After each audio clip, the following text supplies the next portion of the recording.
Hello. So, slightly different setup today. I've had a busy day at the gym and I forgot to bring the tripod with me.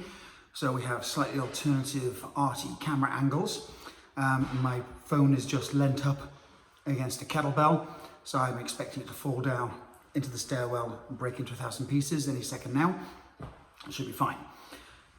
Welcome to week 4, day 2 of the workout. Let's get started. So head nods backwards and forwards first. So remember, it is super important that you do this at your own pace. You're not trying to keep up with me. Let's be honest, wouldn't be that hard. You're working at your own pace. That said, you must try to add difficulty to it when you can. And there's a bunch of ways you can add difficulty. You can do it for more time. You can do it more frequently. You can do more repetitions. But the best way, the most effective way, by a million miles, is to add more weight, to add load, to increase intensity, to add weight in your hands. Shoulder rolls. It is better to add weight and reduce the repetitions, and then over time to build up those repetitions back to what you plan to do, than it is to stay with the same weight and add repetitions. Okay, it really is. So when you can, make it heavier.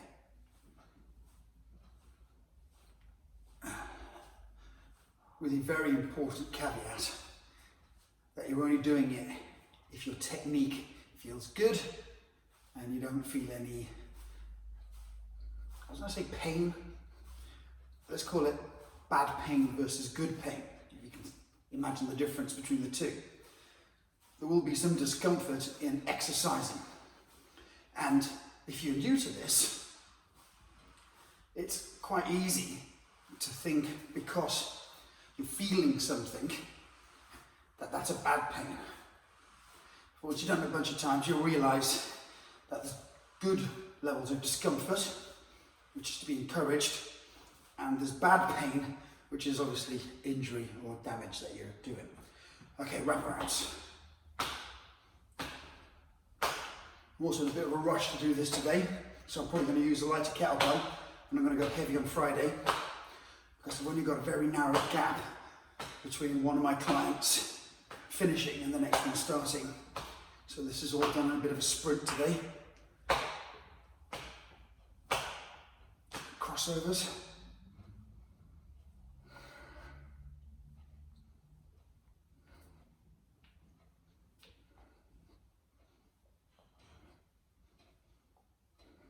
Elbow circles.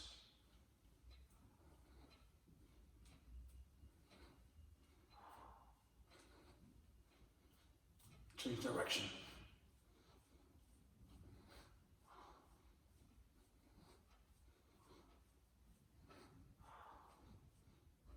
Wrist circles.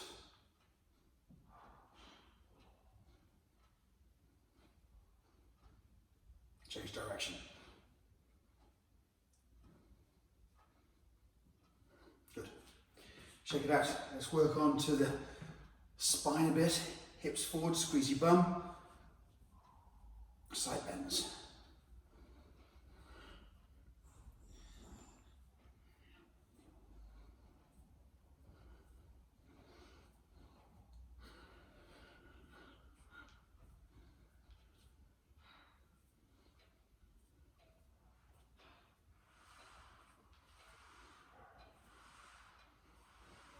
Good.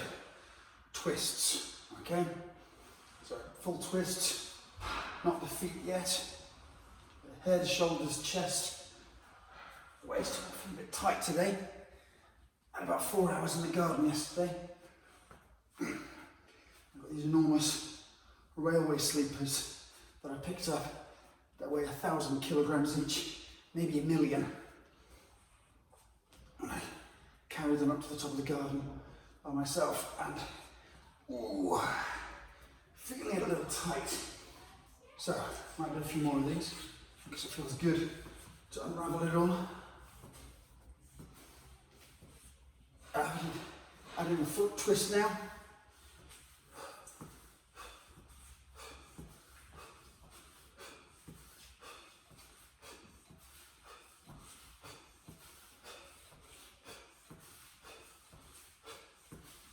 That's good. Hip circles.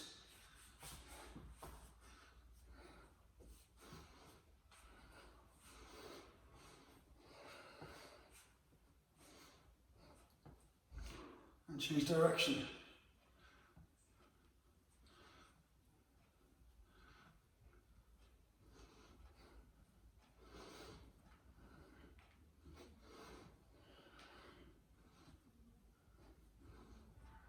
Change direction again.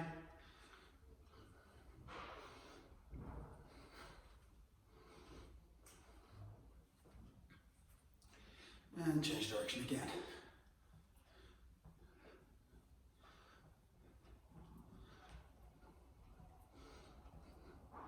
Nice. Hips back, so push your hips back, but keep your back flat, okay? So I'm not collapsing through the upper back.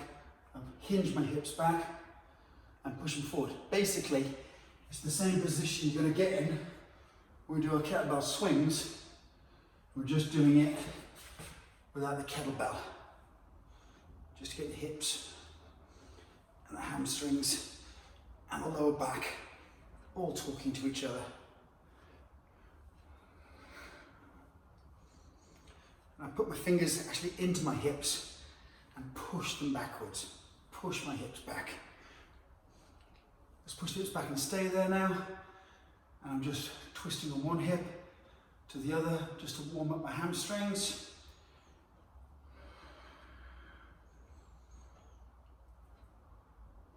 That's good. Move back a bit so you can see what I'm doing. Leg curls.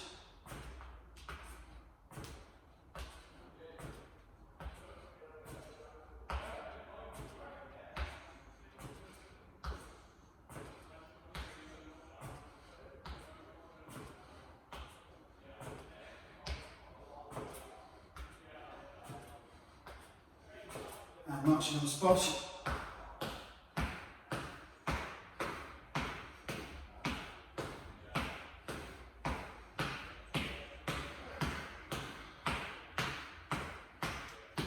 A little slower, bring these a little higher.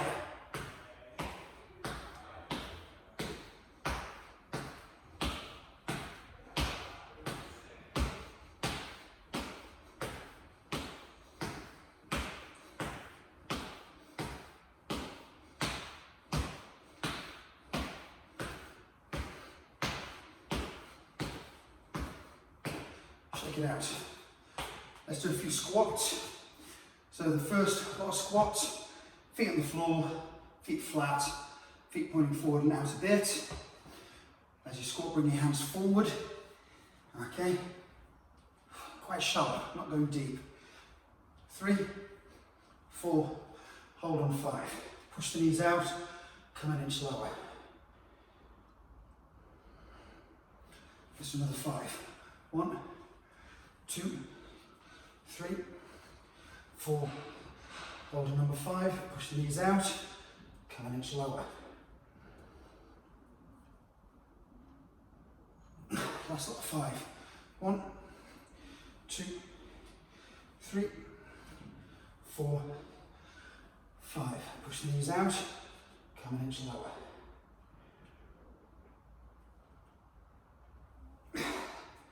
That's good. So I'm a little tight today.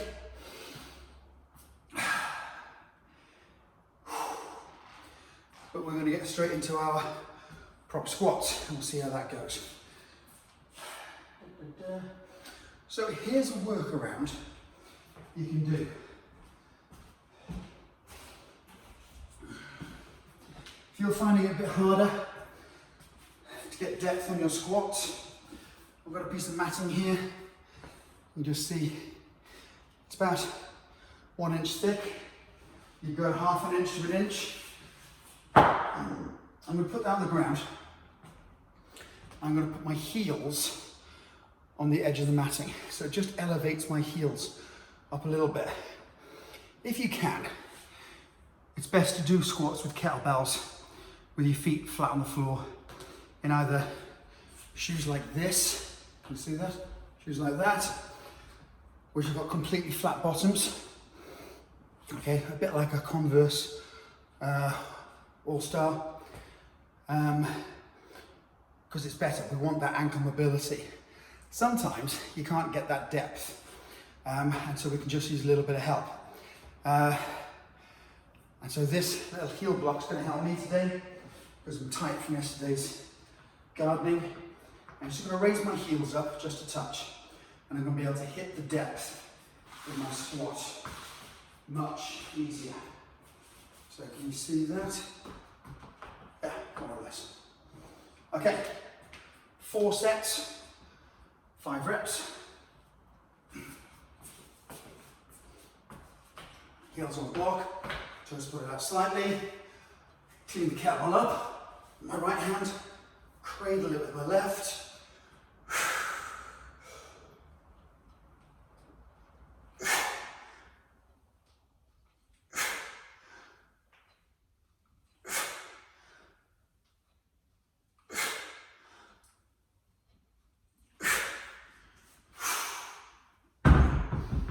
So for me today, that's made a big difference. I can get much deeper, all the way down to a full squat, and it's not pulling on anything. Sometimes I can hit that depth, sometimes I need a little bit of help, and it's absolutely fine. And what you can do is you can start on a 1 inch heel block, and then 3/4, and then a 1/2 inch heel block. And if you stay with a heel block forever, it's absolutely fine. If you look at Olympic lifters and power lifters, when they squat, every single one of them, with very few exceptions, uses a special type of weightlifting shoe that's got a solid sole and a heel block built into it, between 1/2, 3/4 of an inch, okay? Which is like 1.2 to nearly 2 centimeters thick, and it makes a colossal difference. Next set, I did my right arm, so I'm doing the left arm. Step back, get my heels on the block, do a clean, thumb to bum, bring it my left, cradle it my right,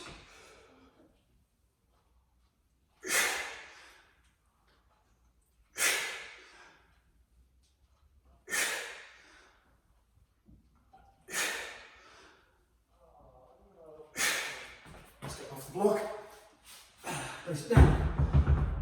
That's so much more comfortable for me today, which is great.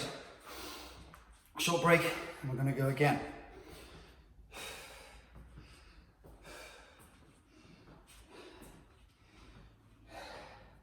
So as I'm filming this is Wednesday.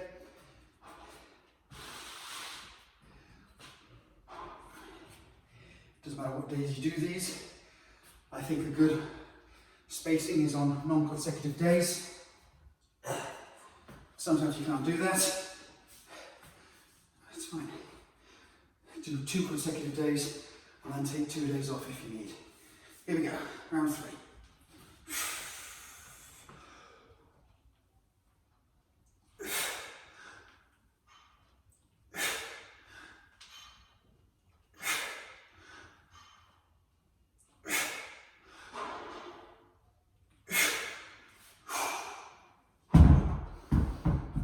Nice. Some hips and legs are starting to loosen up a bit now. On this 4th and final set, we're doing 5 reps, and then I'm going to hold the bottom position for 5 seconds. And it's my right side, it's a little tighter, so I'm just going to load my hip a little bit, try and get a bit of space in that joint.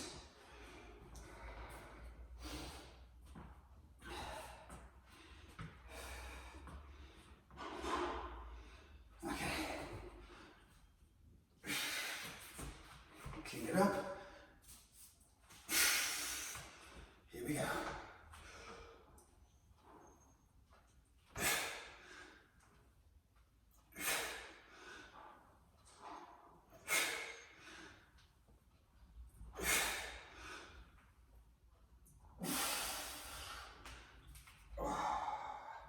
So if I bring the weight forward a bit, it counterbalances me, and I can start to load my hip. Doesn't like it. There we go. Good.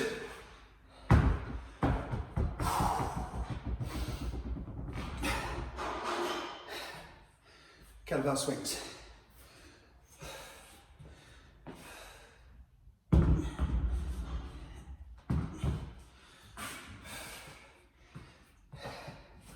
Four sets, 10 reps.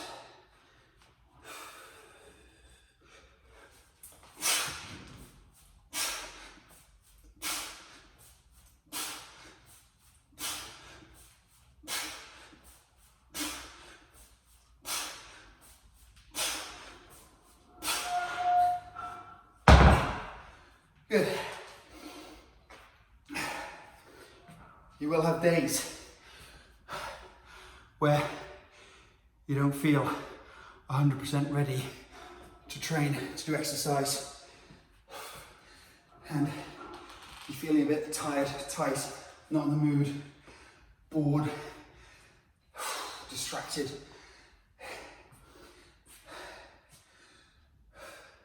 And I'm not telling you exercise is a cure for all, a global panacea.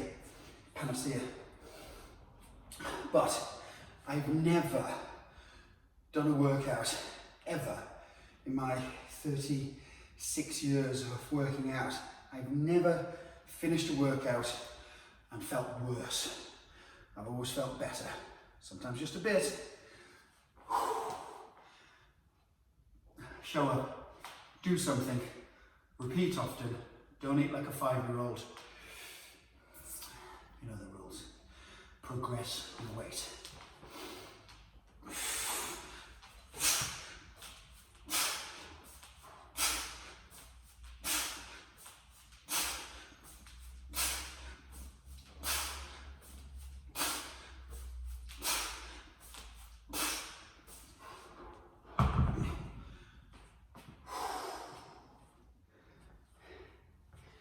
Good. 2 down, 2 to go.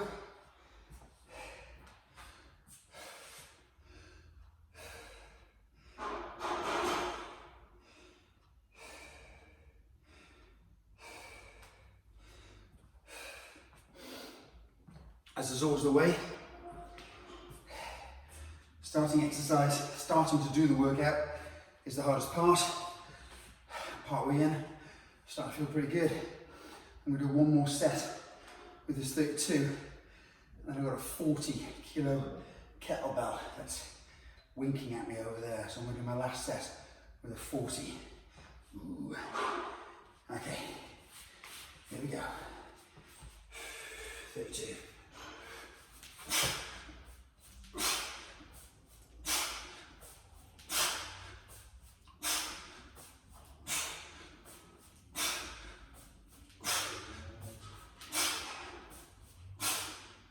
Nice.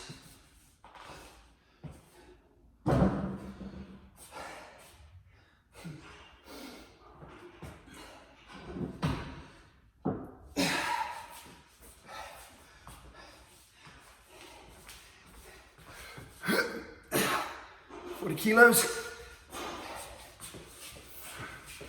which is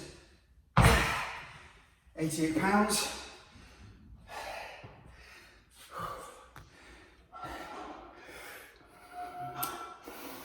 Which is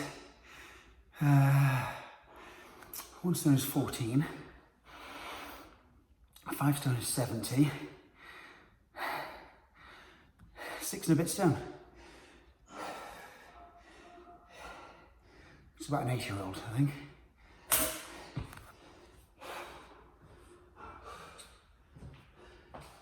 Should you wish to swing children around.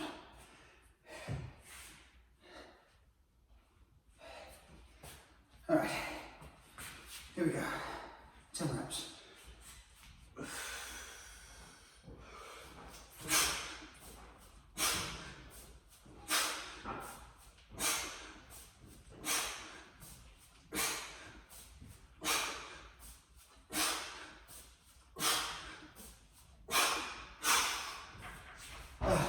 That was okay. I felt good. Oh.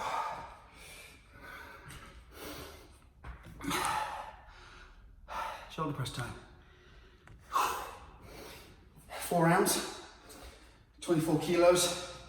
I'm going to try to do all of them without taking a break at all.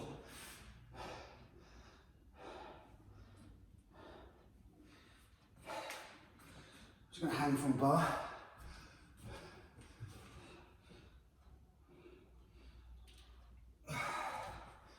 Okay.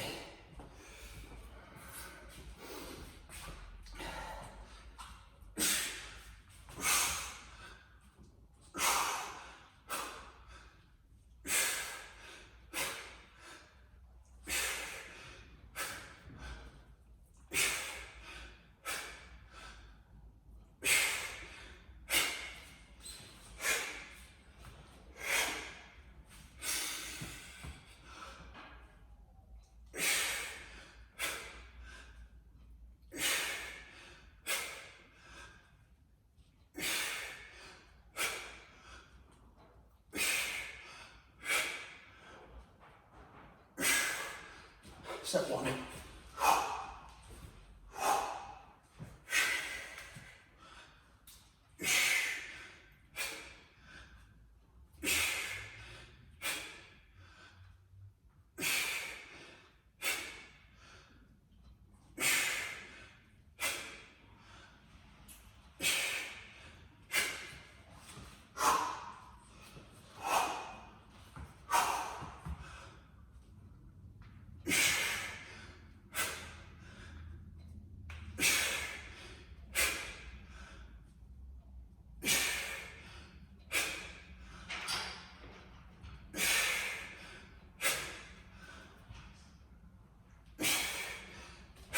Set 2.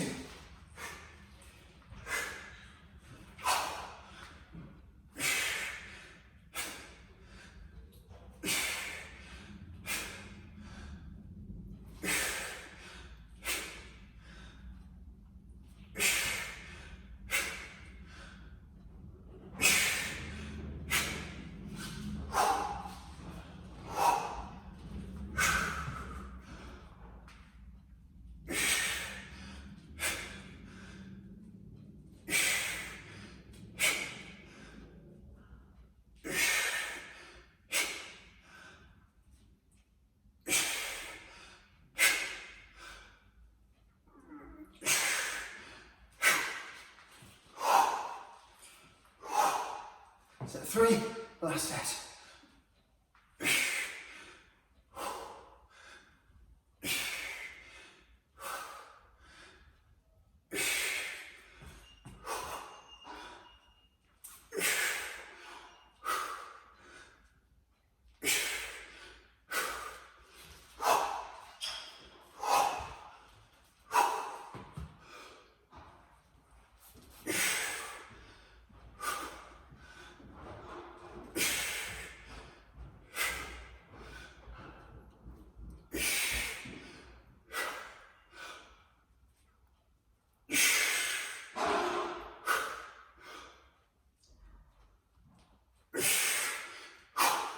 Oh, boy.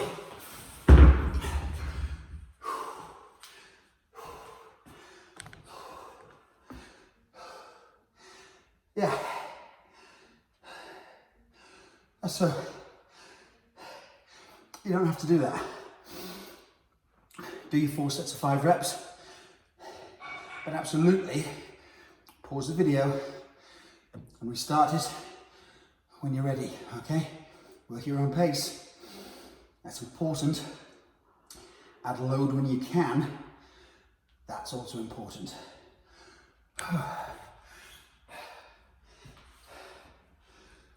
Okay. Because I've got the 40s here, I feel like doing something a bit different with my rows today.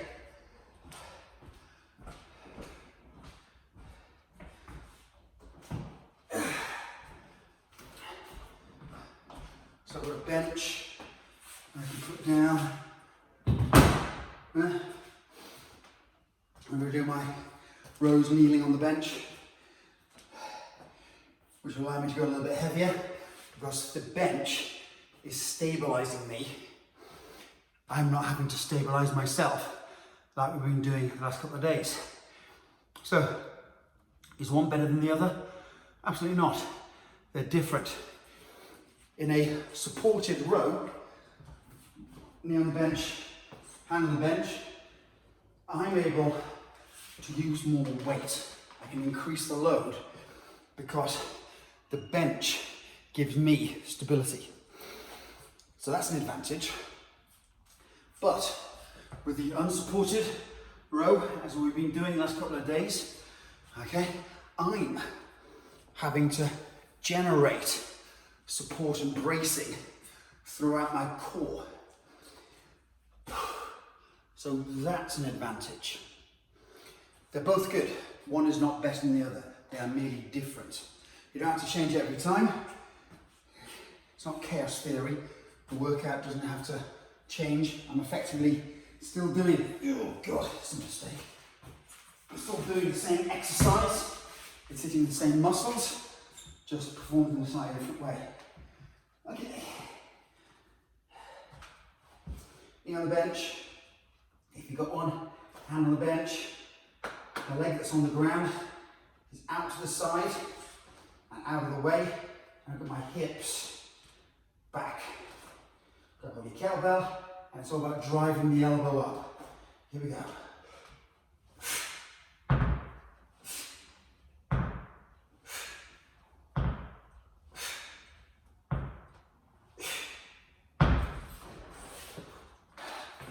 That feels good.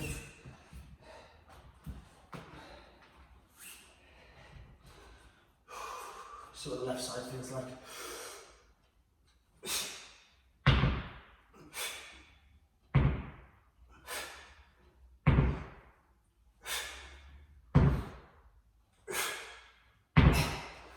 Okay, good. So, in the supported kneeling row, I can use more weight. I'm having to stabilize less, but because I've increased the load, I'm still feeling it loads in my lower back, in my hips, in my core, my waist here, my obliques.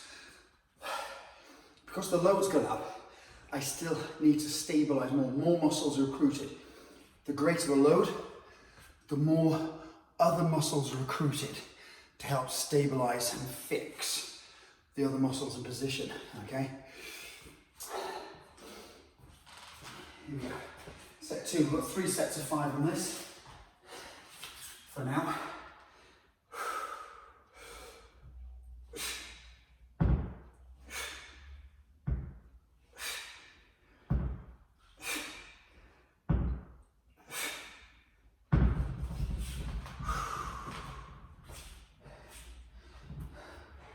Oh no.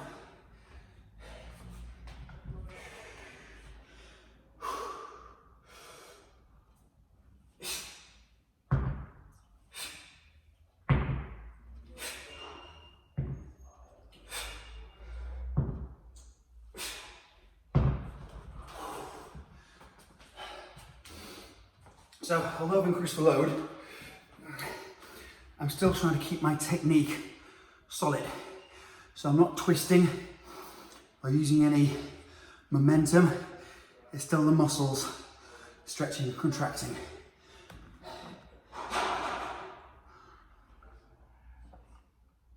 It's not tea or coffee. It's gin.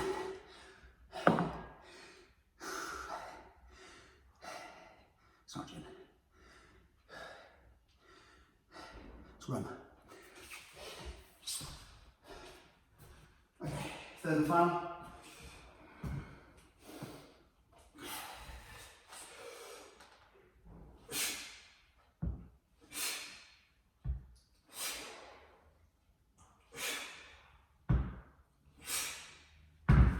Ooh.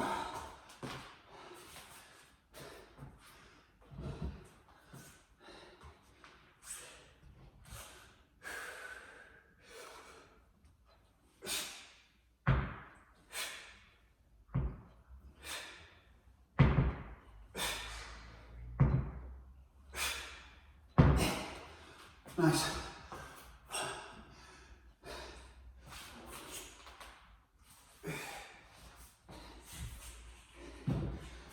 Okay. It's your mind's favourite time. It's time for core.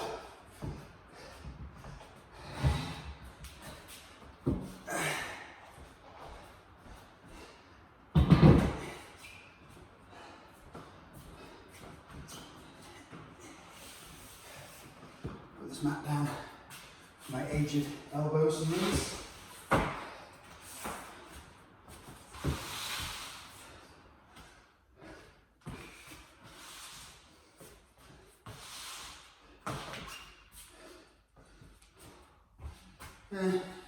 You'll be able to kind of see me.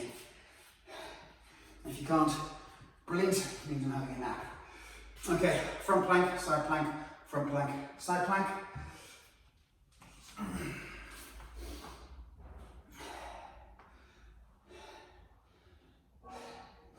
So we did 2 rounds last time, but we reduced the time in each position. And we'll do the same again today. We're going to go 3 times round without resting, but we're going to reduce the time again, okay? Up to you how long you reduce it by. Here we go, front plank.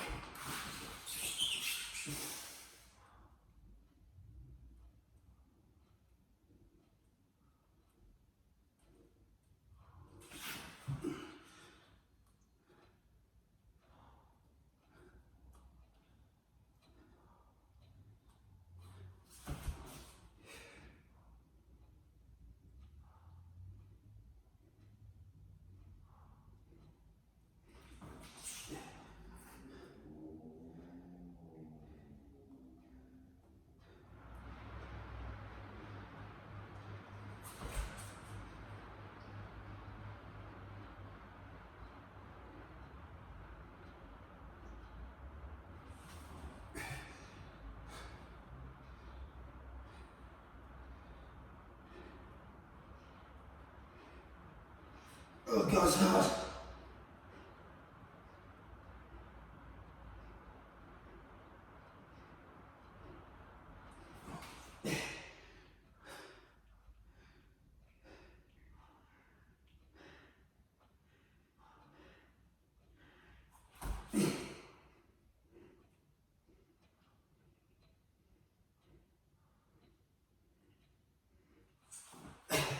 Last time through.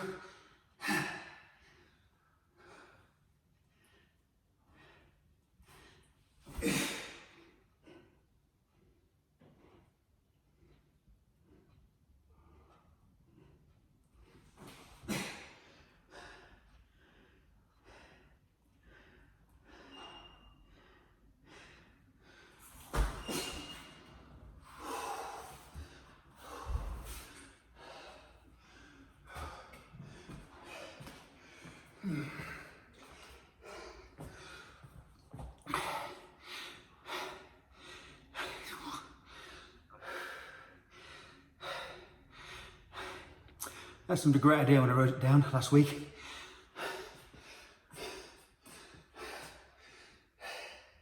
Stupid idea. Okay. Cheers.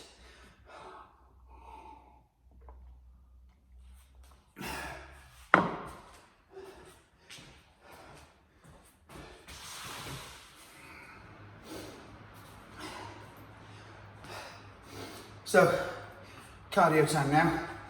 What we did in day 1 is we did 70 skips, or 30 seconds of jumping around up and down at the spot. Okay, your call. But roughly 30 seconds of aerobic activity. Marching on the spot, jumping up and down, jumping jacks, jump rope, whatever works. And then we did 30 seconds of clean and press. Off the right arm, and 30 seconds of clean and press on the left arm. Because going forward, the clean and press, that movement, the clean and press, is the core of the next couple of months of training. So that's at the very heart of what we do. So this is a chance to get good at this.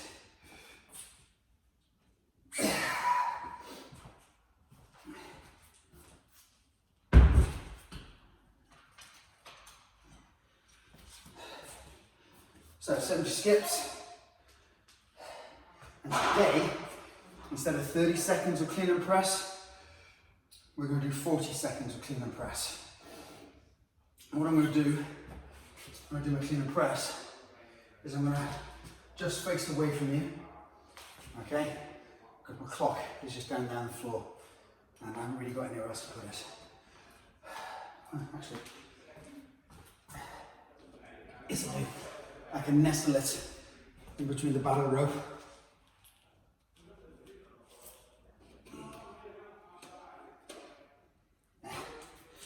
There you go, that's better. You can still keep looking at my pretty face. All right. 70 skips or 30 seconds or whatever you want.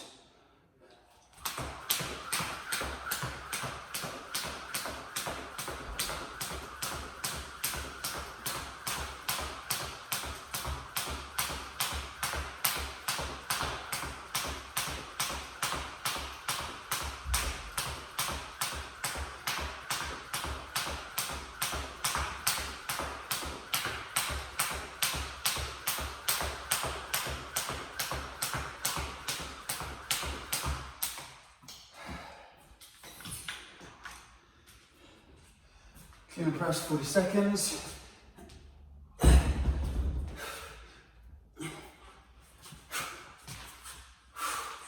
So I'm using 24. Adjust to suit yourself.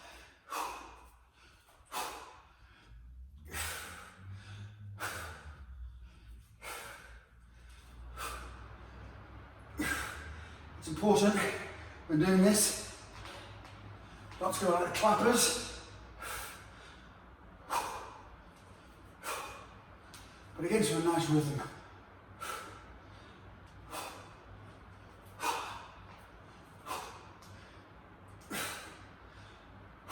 That's 40.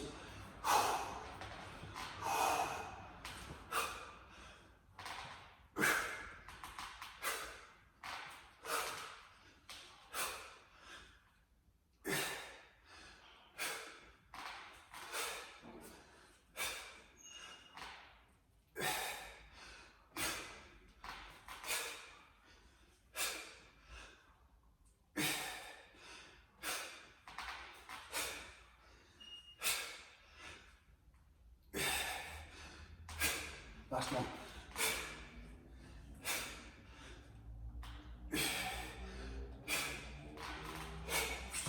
Nice. And rest. Got 2 more rounds.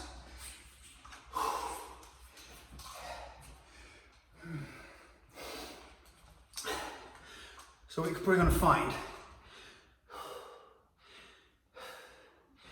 is that what will stop you being able to do clean and press for time, for lots of reps, is the strength needed to press it over your head.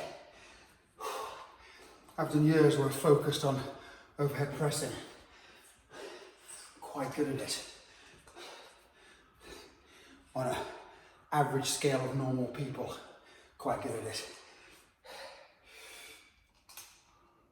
If you find just lifting above is the hardest part, then it's okay to do the clean, dip, and use your legs to help get the weight up. You might have to push press it. That's okay. All right. Here we go, round 2.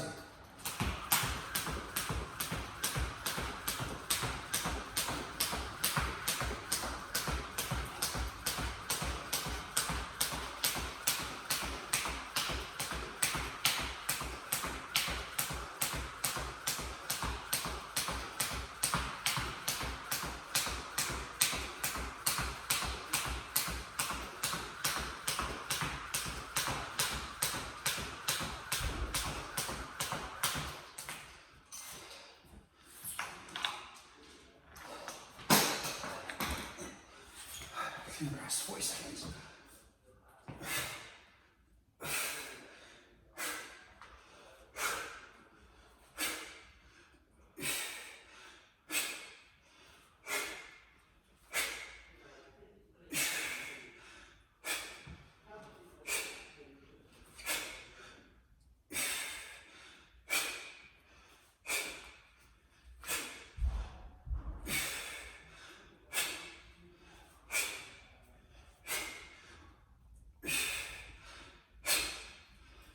Last rep. Change hands.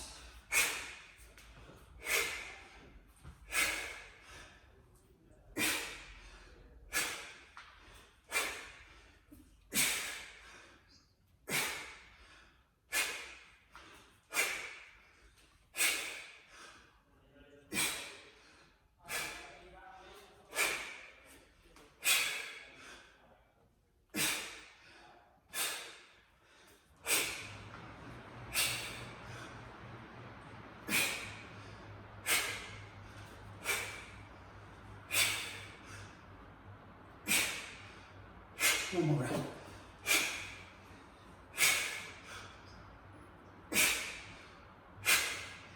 Ooh. Yeah. So, 40 seconds, as it turns out, is more than 30.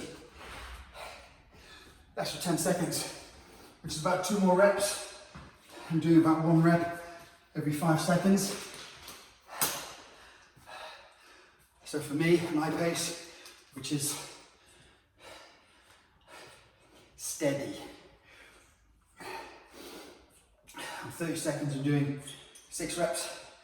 And 40 seconds, I'm doing 8 reps. So it doesn't take a genius to work out that on Friday, for the last workout of our first month of training, at the end of month 1, give or take for maths,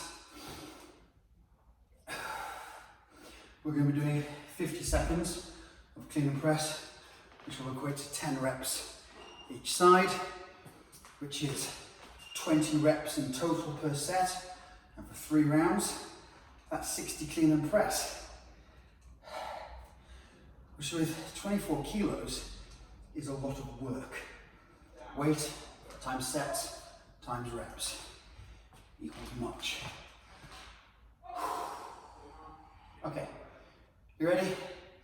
I'm ready.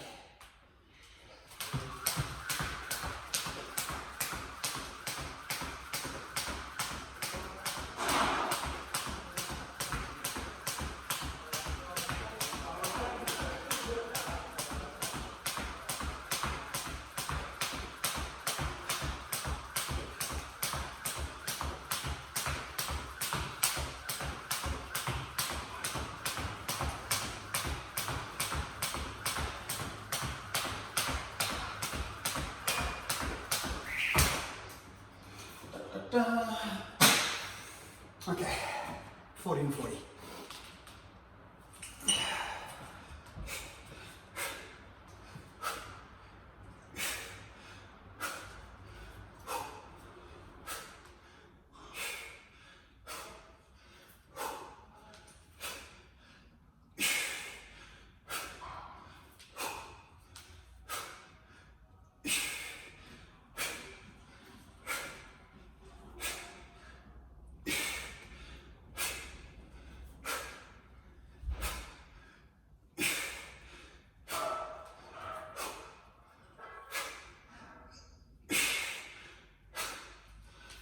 Change hands.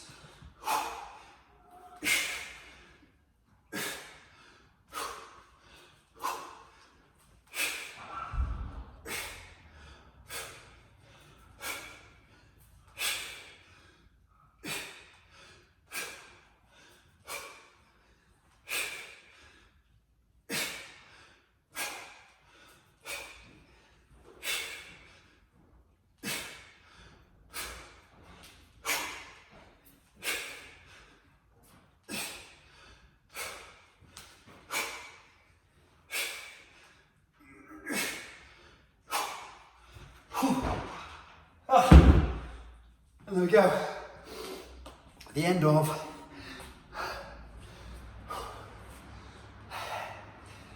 of day 2 of week 4. As always, absolute joy. Like, subscribe, share, buy me a coffee, sing, dance, name your children after me, whatever works. Thank you very much. Love you all. Bye-bye.